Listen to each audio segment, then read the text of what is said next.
자, 조금 전에 저희가 이제 국회 시정연설 얘기를 했습니다. 윤석열 대통령이 시정연설을 마쳤지만 초대 총리 자리는 여전히 공석이죠.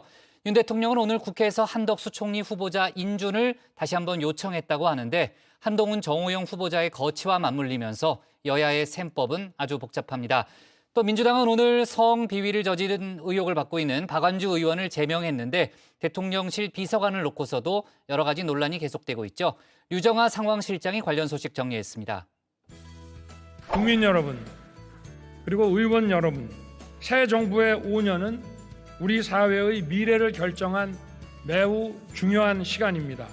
진정한 자유민주주의는 바로 의회주의라는 신념을 저는 가지고 있습니다. 의회주의는 국정 운영의 중심이 의회라는 것입니다. 네, 윤석열 대통령 오늘 첫 시정연설에서 국회의 도움이 절실하다고 했습니다. 추경 말고도요, 국회가 키를 진 부분 바로 한덕수 국무총리 후보자 인준 문제입니다. 연설 전에 여야 지도부와 만나서 환담을 나눴는데요. 이 자리에서 윤 대통령은 한덕수 후보자에 대해서 당선 전부터 지명을 마음먹었고 협치의 적임자라고 판단을 했다면서 인준을 부탁했다고 합니다. 대통령께서 한덕수 총리 같은 경우에는 본인께서 대통령 당선되기 전부터 국가 어떤 협치와 그리고 어떤 원활한 국정 운영을 위해 가지고 미리부터 이분이 총리를 하셔야겠다는 그런 생각을 갖고 있었던 분이기 때문에 꼭 처리에 협조해 달라는 취지로 이렇게 말씀을 하셨습니다. 네, 그런데 민주당은 이 자리에서 인사 문제부터 잘하라 이렇게 받아치면서 뼈있는 대화가 오갔다고 하는데요. 민주당은 장관 후보자부터 대통령실 비서관, 국정원장 후보자까지 양심불량이다 이렇게 공격을 하고 있습니다. 다만 한덕수 후보자 표결에 대해서는 입장을 아직 정하지 못한 상태입니다. 이렇게 여러 의혹들이 좀 나왔지만요. 이것 때문에 꼭 낙마해야 한다 이런 한방은 없는 상태인 건데요. 대신에 한동훈 법무부 장관 또 정호영 복지부 장관 후보자의 거취를 주시하고 있습니다. 둘 다 아빠 찬스가 불거진 사람들인데요. 한동훈 후보자의 딸의 논문 대필 의혹의 경우에는 오늘 경찰이 수사에 착수했다고 합니다. 윤석열 대통령은 한동훈 후보자 임명을 강행하겠다고 합니다. 공정은 무시해도 좋다. 아빠 찬스를 최대한 활용하라는 신호입니다. 돈이 있는 사람은 국제적인 네트워크까지 동원해서 자녀에게 가짜 경력을 선물해도 좋다는 신호입니다. 네, 한동훈 후보자의 인사청문 보고서 윤 대통령은 오늘까지 채택을 해달라 국회에 재송부한 상태인데요. 인사청문회 법에 따라서 오늘 국회가 보고서 채택을 하지 않더라도 대통령이 장관을 그대로 임명할 수 있습니다. 이르면 내일 한 후보자의 임명이 강행이 될 수 있는 건데요. 한 후보자는 어제 검찰에 사직서를 제출했고 또 검찰을 떠나는 소회도 밝혔습니다. 외압이나 부탁 같은 것에 흔들린 적 없었습니다. 덕분에 싸가지 없단 소리 검사 초년 시절부터 꽤나 들었는데 그런 거 안 통하는 애, 술자리도 안 오는 애로 되니 일하기 편한 면도 있었습니다. 세상에 공짜가 없으니 욕먹은 게 억울하지도 않았습니다. 네, 이 검찰 내부망에 올린 사직서에는 지난 몇 년간 자기 편을 수사했다는 이유로 권력으로부터 광기에 가까운 집착과 린치를 당했지만 팩트와 상식을 무기로 싸웠다 이런 말도 썼다고 하는데요. 구여권, 현 야권인 민주당을 정면으로 겨냥한 발언입니다. 한 후보자는 민주당이 추진한 검수완박에 대한 단호한 입장 연일 밝힌 바 있죠. 검수완박 법안이 국회를 통과하여 시행을 앞두고 있어서 국민적 우려가 큰 상황입니다. 이 법안은 부패한 정치인과 공직자의 처벌을 어렵게 하고 그 과정에서 국민이 보게 될 피해가 너무나 명확합니다. 네, 민주당 법사위원들은 오늘 기자간담회를 열고 부적격이다 입장을 다시 밝혔습니다. 검찰 내부망에 올린 이 광기에 가까운 집착과 린치라는 발언 대단히 부적절했다고 평가를 했는데요. 무엇보다도 윤 대통령이 처음 내놓은 법무부 장관이 측근인 한동훈 후보자라는 건 반쪽 국민과는 싸우겠다는 거 아니냐 이렇게 말을 했습니다. 협치가 안 될 거라는 겁니다. 왜 또 여우 정치, 두루미 정치를 왜 합니까? 소주 한잔하자, 김치찌개 한잔하자, 같이 식사하자고 불러놓고 그 상에다가는 호리병 접시 이렇게 내놓으면 그게 협치가 되겠습니까? 저는 윤석열 대통령, 윤석열 정부가 내놓는 국민 앞에 또는 야당에게 내놓는 그 메뉴가 한동훈 법무부 장관이어서는 안 된다.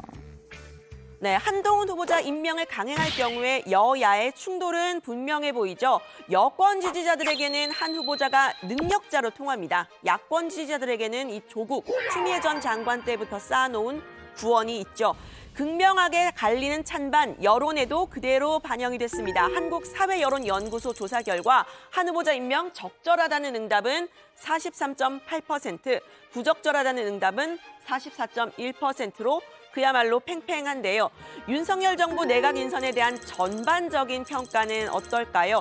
수도권에서 살펴보면 잘했다, 잘못했다 이렇게 팽팽한 가운데 잘했다는 반응이 조금 우세합니다. 이번 지방선거의 최대 승부처인 경기도에서는 오차범위 밖에서 잘했다는 응답 더 높았는데요. 여야의 셈법 복잡할 수밖에 없어 보이죠. 만약에 윤 대통령이 한동훈 후보자를 임명한다면 민주당에서는 당장 할 수 있는 게 없습니다. 다만 여론이 나빠져서 한덕수 총리 후보자 인준 부결 쪽으로 가닥을 잡을 수는 있는데요.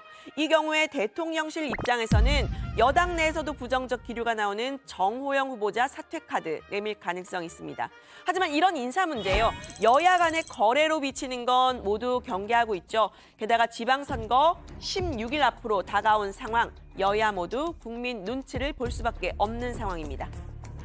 국민 눈높이에서 좀 아쉽게 생각하는 부분도 있겠지만은 대통령께서 빠른 판단을 내려주시면 좋겠다. 그것이 임명이든 아니면은 뭐 다른 방법이든 간에 당신들 하고 싶은 대로 해라.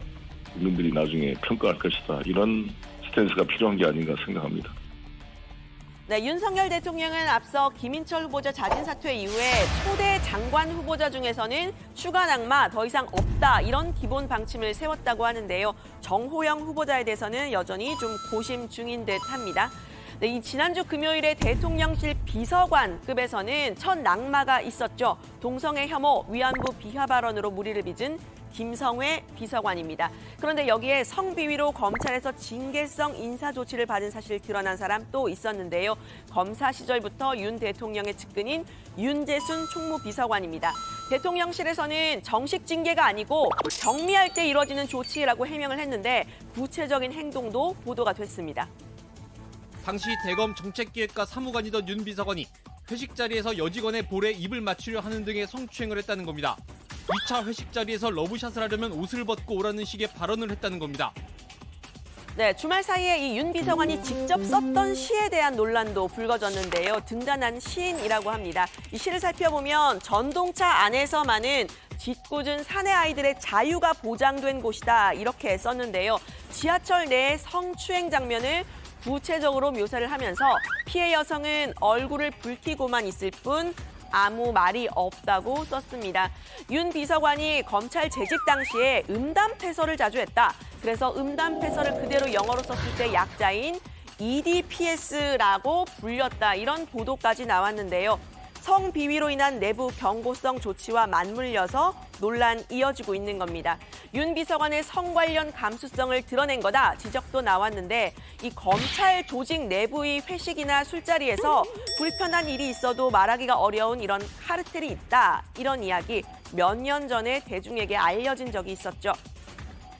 그래서 그 자리에서 물론 이건 잘못된 것이다라고 말씀을 하셨겠죠.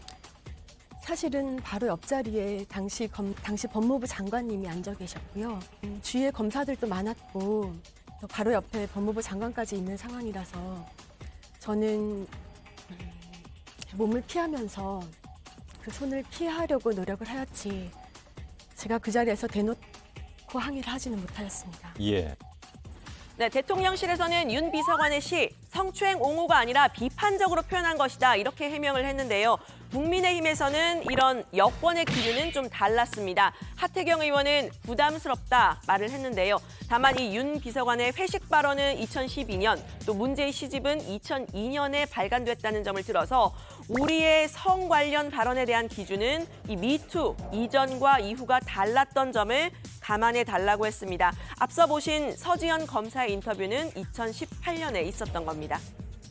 부담되죠. 근데 이제 그 시점은 좀 정해봐야 될 것 같아요. 그러니까 실제로 성추행을 했다거나, 그러니까 10년, 20년 전 보면은 음담패설하는 게 우리 사회에서 거의 뭐라 그러나요? 기준이 완전히 달랐거든요.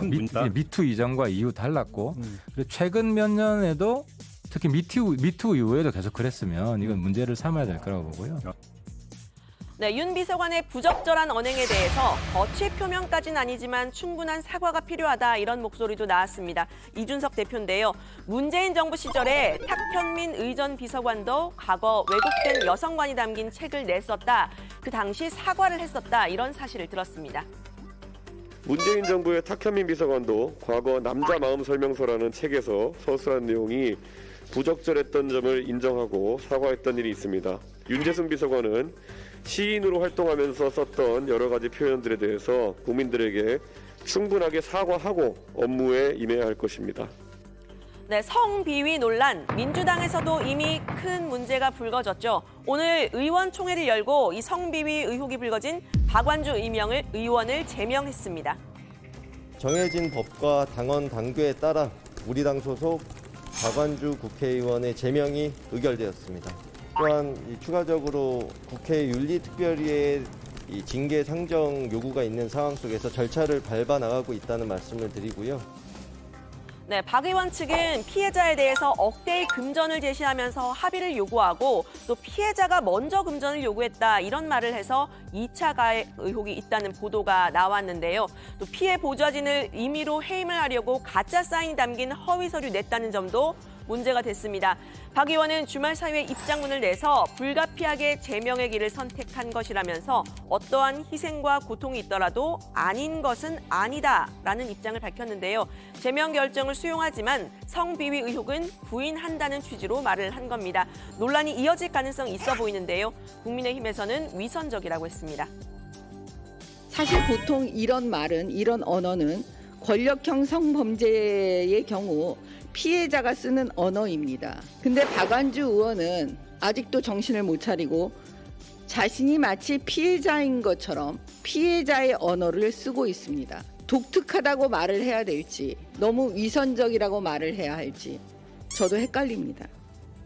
네, 민주당은 오늘 박완주 의원을 의원직 제명까지 할 수 있는 국회 윤리특위에 제소하겠다고 했는데요. 국회 윤리특위 윤미향 의원과 박덕흠 의원에 대한 징계론이 아직인 점에서 보듯이 이 실효성이 있을지는 의문이다 이런 목소리가 나오고 있습니다. 한동훈 후보자의 임명 소식 포함해서요. 앞으로도 다정회에서 자세히 정확히 전해드리도록 하겠습니다. 오늘 발제는 이렇게 정리합니다. 한동훈 임명 시 여야 충돌 예고, EDPS 윤재순, 박완주 제명까지 이 성비위 논란 계속.